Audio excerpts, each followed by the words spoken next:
Hello students, नमस्कार। स्वागत है आपका हमारे यूट्यूब चैनल चिराग कॉन्वेंट स्कूल पर।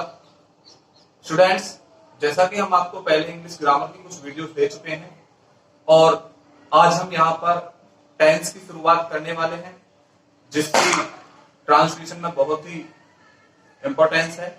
और यदि हमसे टेंस नहीं आते हैं तो हम ट्रांसलेशन करना बिल्कुल भी नहीं सीख पाते हैं।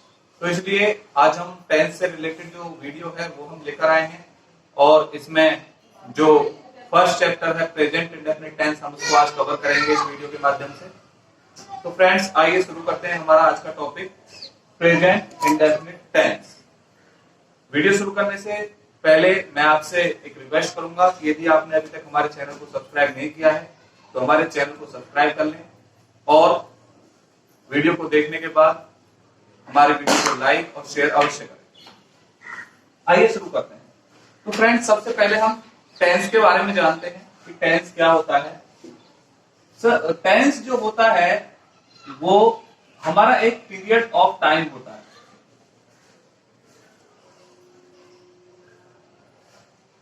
पीरियड ऑफ टाइम यानी कि समय का ज्ञान कराने वाले वर्ड हम टेंस कहलाते हैं।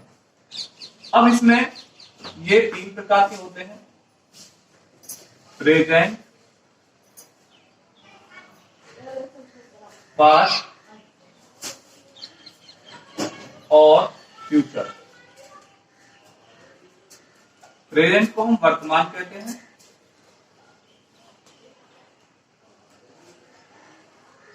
पास्ट को हम भूतकाल कहते हैं और फ्यूचर को हम भविष्यकाल कहते हैं। फ्रेंड्स, इसकी पहचान कैसे करते हैं कि कोई हमारा सेंटेंस प्रेजेंट का है, पास्ट का है या फ्यूचर का है।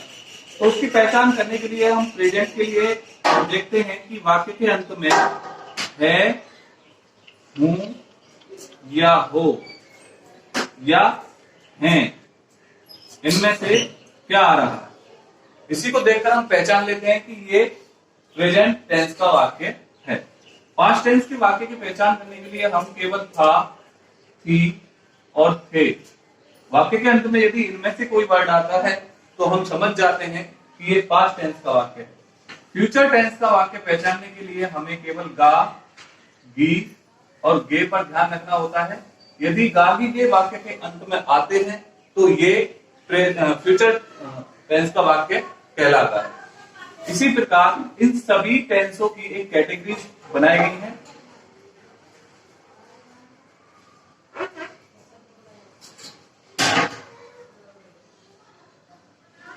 वो कैटेगरीज क्या क्या है? इन टेंसों में सबसे पहले नंबर की जो कैटेगरी है वो है इंडेफिनिट टेंस, उसके बाद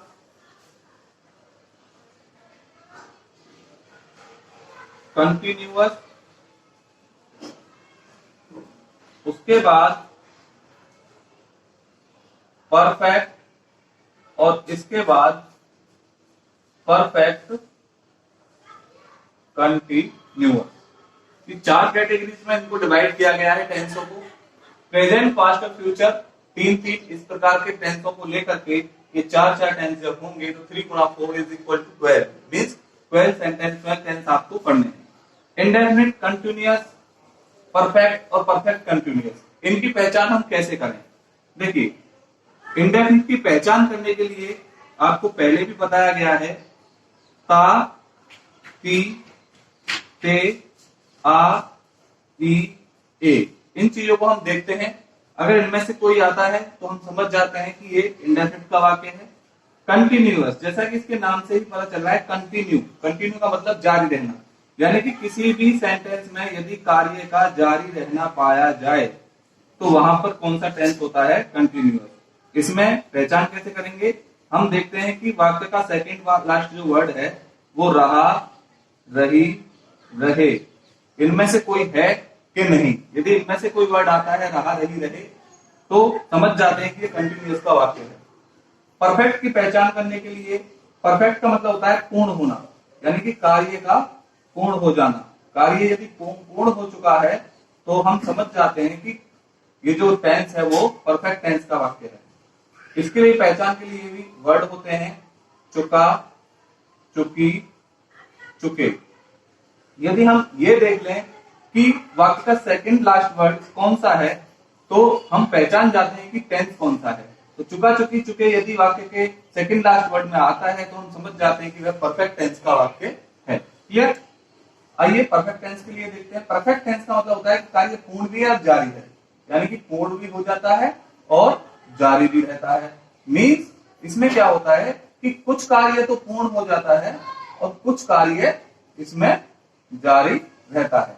इसकी सबसे बढ़िया जो पहचान होती है, इसमें भी वैसे कंटिन्यूअस की तरह रहा रही रहे आता है, रहा रही रहे आता है, लेकिन इन सभी के साथ सबसे बढ़िया जो पहचान इसकी होती है, इसमें होता है समय। समय दिया होता है कार्य के जारी रहने का या पूर्ण होने का, समय दिया होता है और जिसके साथ क्या लगा होता है, से अवश्य लगा होता है। अगर से इसमें लगा हुआ है, समय दिया हुआ है, तो हम समझ जाते हैं कि वाक्य परफेक्ट कंटिन्यूअस का है। तो इस प्रकार से हम सबसे पहले टेंसों की पहचान करना सीखते हैं। यही हमारा फर्स्ट स्टेप है। टेंसों की पहचान करने के बाद में कोई भी टेंस जब हम पहचान जाते हैं तो हम उसको उसके रूल्स के अकॉर्डिंग ट्रांसलेट कर देते हैं। क्लियर? तो आइए अब हम एक नजर डालते हैं जो हमने सीखा। सबसे पहले हमने सीखा कि टेंस तीन प्रकार के होते हैं, प्रेजेंट, पास्ट, फ्यूचर। तीन भागों में इसको डिवाइड किया जा सकता है। प्रेजेंट मीन्स वर्तमान, पास्ट मीन्स भूत, फ्यूचर मीन्स भविष्य। पहचान करने के लिए हमने बोला कि है, हूं, वो या है यदि आया है वाक्य के अंत में तो ये प्रेजेंट का वाक्य है। हाथी थे यदि आया है तो समझ जाइए कि ये पास्ट का वाक्य है। इसमें हाथी थे के साथ कई बार आ, ई और ए भी आता है। इसी प्रकार गा, गी, गे यदि वाक्य के अंत में आया है तो आप समझ जाएंगे कि ये फ्यूचर टेंस का वाक्य है। इन सभी टेंसों को कुछ कैटेगरीज में डिवाइड किया जाता है। वो कैटेगरीज हैं इंडेफिनिट, कंटीन्यूअस, परफेक्ट और परफेक्ट कंटीन्यूअस। इसकी पहचान के लिए भी हमने आपको बता दिया है कि वाक्य का सेकंड लास्ट जो वर्ड होता है वो ताती थे, आई, ये होना चाहिए और कंटीन्यूअस के लिए रहा, रही, रही होना चाहिए। परफेक्ट के लिए चुका, चुकी, चुके होना चाहिए और परफेक्ट कंटीन्यूअस के लिए हमारा से और समय अवश्य दिया होना चाहिए। इस प्रकार हम सेंटेंस की पहचान कर सकते हैं। तो आइए आगे देखते हैं ज्यादा देर न करते हुए।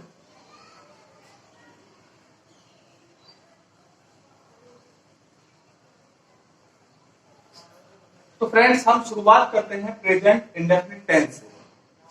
तो हम देखते हैं कि इसकी जो पहचान होती है, जैसा कि हमने पहले आपको बता दिया गया है, लेकिन फिर भी हम एक तरह से यहां से बता सकते हैं कि ता, ती और ते ये वाक्य के अंत में आता है। इसमें जो हेल्पिंग वर्ब यूज होती है, सहायक क्रिया जिन्हें हम बोलते हैं, वो होती है हमारी डू, डज या डू। इसमें क्या होता है, डज का प्रयोग हम करते हैं सिंगुलर सब्जेक्ट के साथ। सिंगुलर सब्जेक्ट के साथ हम डज का प्रयोग करते हैं और प्लूरल सब्जेक्ट के साथ हम डू का प्रयोग करते हैं। अब आप कहेंगे कि ये सिंगुलर सब्जेक्ट क्या है, प्लूरल सब्जेक्ट क्या है?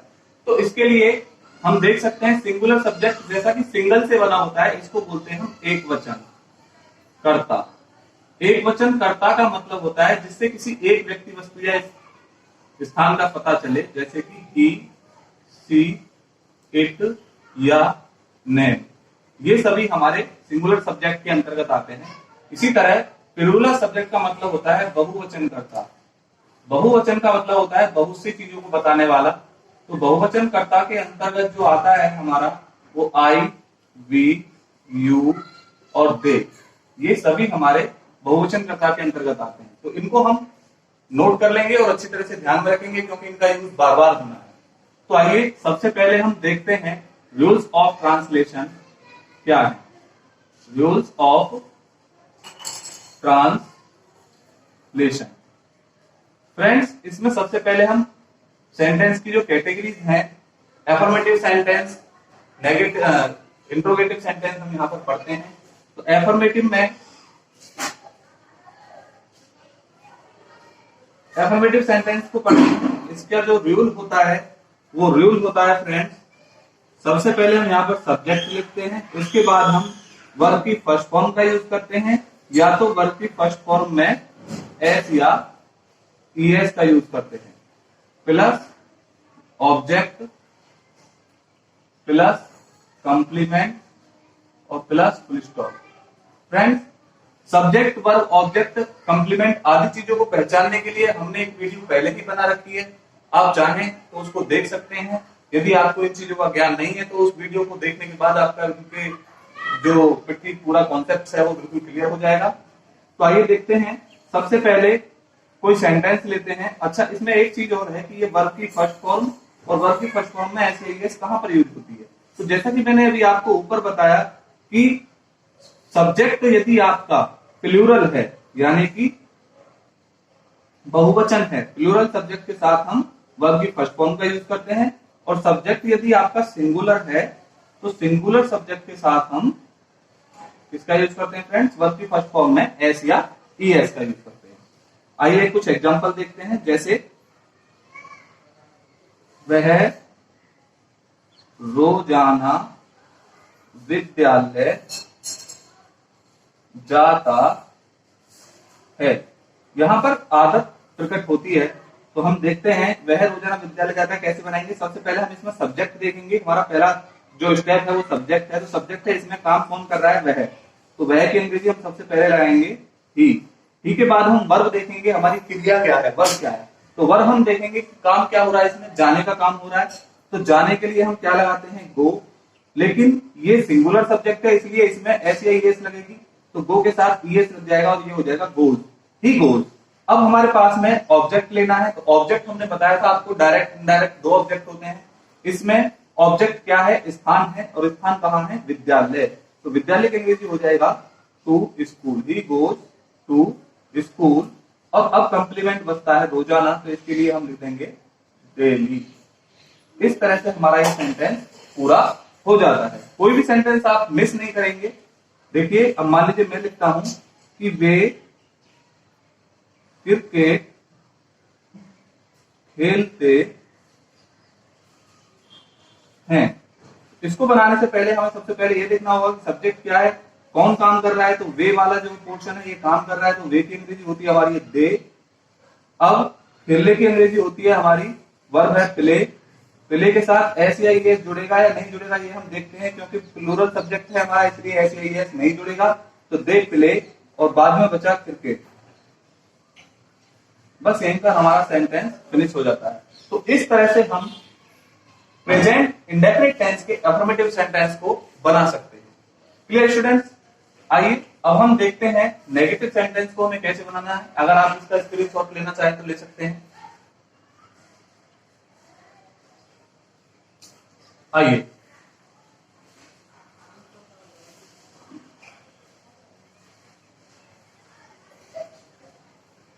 अब हम चलते हैं नेगेटिव सेंटेंस की ओर। नेगेटिव सेंटेंस, जैसे कि इसके नाम से पता चलता है नेगेटिव। नेगेटिव मीन्स नकारात्मक। यानी कि यदि किसी सेंटेंस में कोई नकारात्मक बात हो रही है, यानी कि किसी काम को करने के लिए मना कर दिया जा रहा है, तो उसके लिए हम नेगेटिव सेंटेंस की पहचान करते हैं। आइए इसका रूल्स देखते हैं कैसे बनाते हैं इसको। इसका रूल है, सबसे पहले हम यहाँ पर सब्जेक्ट लगाते हैं, उसके बाद में डू नॉट या डज नॉट का प्रयोग करते हैं, उसके बाद में वर्ब की फर्स्ट फॉर्म का प्रयोग करते हैं, उसके बाद में ऑब्जेक्ट प्लस कॉम्प्लीमेंट और प्लस फुल स्टॉप। इस तरह से हम ये सेंटेंस बनाने वाले हैं। तो आइए शुरू करते हैं। सबसे पहले कोई एग्जांपल लेते हैं। एग्जांपल में ये चीजें हमने आपको पहले ही डिफाइन कर दी है कि डू नॉट और डज नॉट किसके साथ यूज होगा। डू नॉट प्लूरल के साथ यूज होगा और डज नॉट सिंगुलर के साथ यूज होगा। ये बार बार आपके सामने आएंगी। तो हम देखते हैं कि एक सेंटेंस जैसे कि मोर जंगल में नहीं नाचता है। तो आइए सबसे पहले हम सब्जेक्ट देखते हैं क्या है। मोर है, तो इसके लिए हम लिख देंगे पीकॉक। द पीकॉक भी लिख सकते हैं, पीकॉक। अब हमें देखना है डू नॉट या डज नॉट। तो हम पहले देखेंगे सब्जेक्ट कौन सा है हमारा, प्लूरल है या सिंगुलर है। तो सब्जेक्ट हमारा सिंगुलर है फ्रेंड, इसलिए हम यहाँ पर डज नॉट का यूज करेंगे। Peacock does not. अब हम देखेंगे वर्ब क्या है, काम क्या हो रहा है, नाचने का काम हो रहा है। तो हम डांस लगा देंगे, डांस मीन्स नाचना होता है। Peacock does not dance. अब हम देखते हैं ऑब्जेक्ट। ऑब्जेक्ट क्या है, कहां पर, स्थान है एक जंगल में, तो in the peacock does not dance in the forest, जंगल में। इस तरह से हमारा सेंटेंस बन जाता है। एक दूसरा एग्जांपल लेते हैं, मैं तुम्हें अंग्रेजी नहीं पढ़ाता हूं। इसको कैसे बनाएंगे, तो सबसे पहले सब्जेक्ट हमारा आई, मैं, इसके बाद में हमें डू नॉट या डज नॉट यूज करना है, तो आई के साथ डू नॉट का यूज करते हैं, पहले बता चुका हूं मैं आपको। आई डू नॉट, अब पढ़ाने के लिए हम टीच लगाएंगे, I do not teach you English. इस तरह से हम सेंटेंस बना सकते हैं। फ्रेंड्स, इसमें आपको एक चीज और ध्यान रखनी होगी कि यहाँ पर कुछ नेवर वाले वाक्य आ जाते हैं, उनको कैसे बनाया जाता है। नेवर यानी कि कभी नहीं, नेवर वाले वाक्यों को बनाना कैसे बनाएंगे फ्रेंड्स, इसके लिए रूल्स अप्लाई करेंगे हम। पहले वाला ही, जैसे सब्जेक्ट लगाएंगे और डू नॉट या डज नॉट ना लगाकर हम केवल नेवर लगाएंगे, और यहाँ पर फिर वो वर्ब की फर्स्ट फॉर्म या वर्ब की फर्स्ट फॉर्म में एस या एस का यूज करेंगे। उसके बाद ऑब्जेक्ट प्लस कंप्लीमेंट और प्लस फुल स्टॉप। इस तरह से हम इसको बना सकते हैं। तो आइए देखते हैं एक नेवर का। वह कभी भी झूठ नहीं बोलता है। तो सबसे पहले वह की अंग्रेजी लगेगी ही। अब यहां पर कभी नहीं के लिए नेवर का यूज होगा, ही नेवर। बोलने के लिए टेल, लेकिन टेल में हम एस लगा देंगे क्योंकि प्लूरल सिंगुलर सब्जेक्ट है। ही नेवर टेल्स अ लाई, वह कभी भी झूठ नहीं बोलता है। इसी तरह से कोई और सेंटेंस बनाना चाहें, जैसे मैं कभी चाय नहीं पीता हूं, तो इसे बनाएंगे हम आई नेवर टेक टी, क्योंकि यहां पर वर्ब की फर्स्ट फॉर्म यूज होगी, क्योंकि ये प्लूरल सब्जेक्ट के अंतर्गत आता है। Clear students? तो इस तरह से हम यहां पर नेगेटिव सेंटेंस का यूज सीख चुके हैं। आइए नेक्स्ट चलते हैं हमारा इंट्रोगेटिव सेंटेंस का।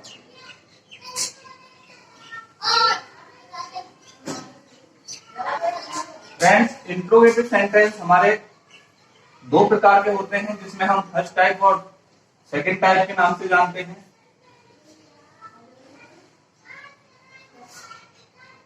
इंट्रोगेटिव का मतलब होता है प्रश्न सूचक वाक्य। प्रश्न सूचक, प्रश्न सूचक का मतलब क्या है, ये प्रश्न, इसमें कोई भी प्रश्न पूछा जाता है जिससे हमें पता चल जाता है कि ये सेंटेंस इंट्रोगेटिव, और सबसे मेन पहचान होती है इसकी मार्क ऑफ इंट्रोगेशन। प्रत्येक वाक्य के बाद में मार्क ऑफ इंट्रोगेशन मिलेगा आपको यदि ये सेंटेंस इंट्रोगेटिव है तो। आइए इसका यूज देखते हैं कैसे बनाते हैं हम। मैंने आपको बताया कि ये दो प्रकार के होते हैं, फर्स्ट टाइप और सेकंड टाइप। तो इसके लिए पहले मैं आपको यही समझा देता हूं, फर्स्ट टाइप और सेकंड टाइप क्या है। फर्स्ट टाइप इंट्रोगेटिव और सेकंड टाइप इंट्रोगेटिव।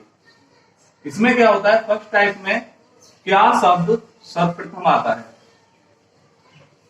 सबसे पहले क्या शब्द आता है, और इसमें कोई भी प्रश्नवाचक शब्द,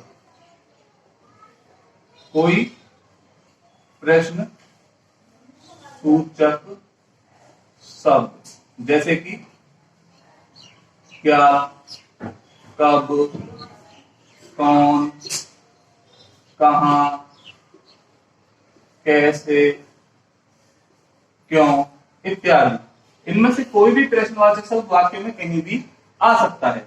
तो इनको बनाने के लिए क्या करते हैं हम, सबसे पहले फर्स्ट टाइप को देखते हैं।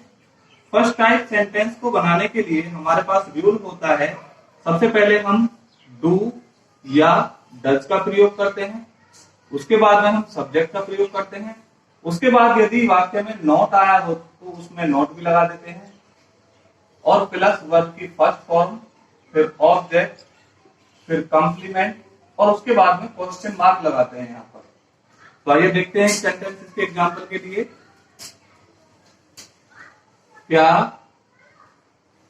मीरा गाना नहीं गाती है।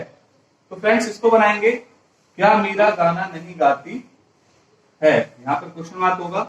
तो देखते हैं, सबसे पहले डू लगेगा या डज लगेगा, क्योंकि मीरा एक नाम है इसलिए डज का प्रयोग होगा। डज, इसके बाद में सब्जेक्ट मीरा आ जाएगा। डज मीरा, अब इसमें नहीं आ रहा है तो इसलिए हम नॉट का यूज भी करेंगे। Not, does Meera not. अब वर्ब क्या है हमारा, गाना। गाने के लिए हम लगाते हैं सिंग। अब ऑब्जेक्ट क्या है, सॉन्ग।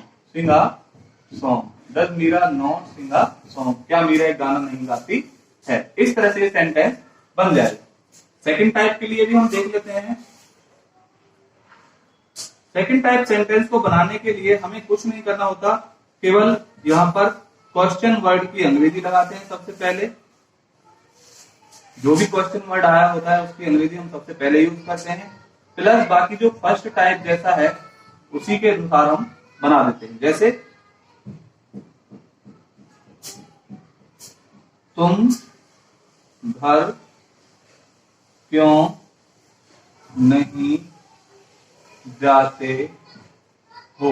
यदि हम इसको बनाएं तो सबसे पहले हम देखेंगे कि इसमें क्यों आ रहा है। तो इस क्यों की अंग्रेजी हमको सबसे पहले लगानी है वाई। वाई के बाद में अब हमें पहले की तरह बनाना है, डू या डज यूज करेंगे। तो हम देख रहे हैं कि हमारा जो सब्जेक्ट है वो प्लूरल है, इसलिए डू का यूज करेंगे, वाई डू। इसके बाद सब्जेक्ट यू आएगा, वाई डू यू। अब हम देखेंगे कि नॉट है या नहीं है, तो नॉट है तो हम यहाँ पर नॉट लगा देंगे। Y do you not. अब हमें वर्ब देखना है, तो जाना, जाने के लिए go to home. Why do you no go to home, तुम घर क्यों नहीं जाते हो। इस तरह से हम कोई भी सेंटेंस यूज कर सकते हैं। एक सेंटेंस है, तुम्हें अंग्रेजी कौन पढ़ाता है। तो यहां पर हम कौन की अंग्रेजी लाएंगे सबसे पहले, कौन की अंग्रेजी होती है हु। और यहां पर अब हम सब्जेक्ट यदि देखें तो सब्जेक्ट का काम हमारा किसने कर दिया है, कौन ने ही कर दिया है, तो हु। अब यहां पर हमें वर्ब लगाना होगा, इसको बनाने के लिए टीचेस आएगा, हु टीचेस यू इंग्लिश। इस तरह से ये सेंटेंस बन जाएगा। तो आपने अफर्मेटिव, नेगेटिव और इंट्रोगेटिव, प्रेजेंट, इंडेफिनिट टेंस के सभी सेंटेंस को बनाना सीखा। अभी यहां पर एक और जो मॉडल सेंटेंसेस होते हैं, जैसे कई बार आपसे पूछ लिया जाता है कि भाई आपने ये सेंटेंस तो बनाए हैं, आप एक सेंटेंस बनाइए कि वह खाना खाता तो है, वह खाना खाता तो है, या तुम मंदिर अवश्य जाते हो। तो इस तरह के सेंटेंस को हम कैसे बनाएंगे। तो फ्रेंड्स आप हमेशा ध्यान रखिएगा कि जहां पर भी अवश्य या फिर कोई दृढ़ निश्चय करने वाली बात आ जाए तो वहां पर हमें, जैसे हम डू या डज का प्रयोग सिंपल सेंटेंस बनाने के लिए नहीं करते थे, तो बस हमें यहाँ पर केवल डू और डज का प्रयोग करना है। डू और डज का यूज हमें यहाँ पर कर देना है। कैसे, वह खाना खाता तो है, तो ही डज आ जाएगा यहाँ पे ही के साथ, he does eat the food. ये बहुत हाई फाई कैटेगरीज के सेंटेंस हो जाते हैं। इसके बाद में जैसे तुम मंदिर अवश्य जाते हो, तो you do go to temple. इस तरह से हम सेंटेंस का यूज करते हैं। क्लियर स्टूडेंट्स, तो आज के लिए बस इतना ही। मिलते हैं नेक्स्ट वीडियो में नेक्स्ट टेंस के साथ। तब तक के लिए बाय बाय।